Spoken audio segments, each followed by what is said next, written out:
দেশের বিশ্ববিদ্যালয়ের তালিকায় যুক্ত হলো নতুন নাম গ্রামীণ ইউনিভার্সিটি। নতুন এই বেসরকারি বিশ্ববিদ্যালয়ের অনুমোদন দিয়েছে সরকার।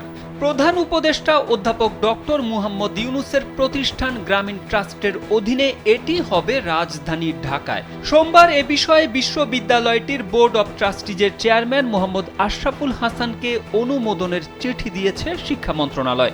মোট ২২টি শর্তে গ্রামীণ ইউনিভার্সিটি স্থাপন ও পরিচালনার জন্য সাময়িক অনুমোদন দিয়ে আদেশ জারি করা হয়েছে। জানা গেছে, গেল জানুয়ারিতে বিশ্ববিদ্যালয় মঞ্জুরি কমিশন ইউজিসির একটি প্রতিনিধি দল রাজধানীর উত্তরায় বিশ্ববিদ্যালয়টির ক্যাম্পাস পরিদর্শনে যান। পরিদর্শন শেষে প্রতিনিধি দল তাদের পর্যবেক্ষণ প্রতিবেদন আকারে শিক্ষা মন্ত্রণালয়ে পাঠায়।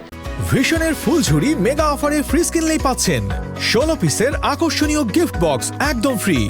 এ প্রতিবেদন যাচাই বাছাই করে ২ মাস পর নতুন বিশ্ববিদ্যালয়টির অনুমোদন দিল শিক্ষা মন্ত্রণালয়। ফলে নতুন এই বেসরকারি বিশ্ববিদ্যালয় নিয়ে অনুমোদিত বেসরকারি বিশ্ববিদ্যালয়ের সংখ্যা দাঁড়াচ্ছে ১১৬তে, যদিও বেশ কয়েকটি এখনও কার্যক্রমে নেই।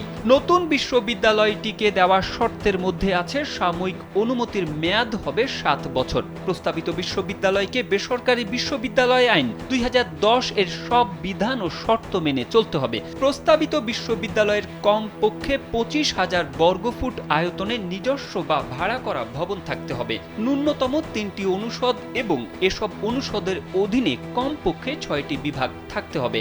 বিশ্ববিদ্যালয়ের নামে সংরক্ষিত তহবিলে কমপক্ষে ১.৫ কোটি টাকা যে কোনো তফসিলি ব্যাংকে জমা থাকতে হবে ইত্যাদি।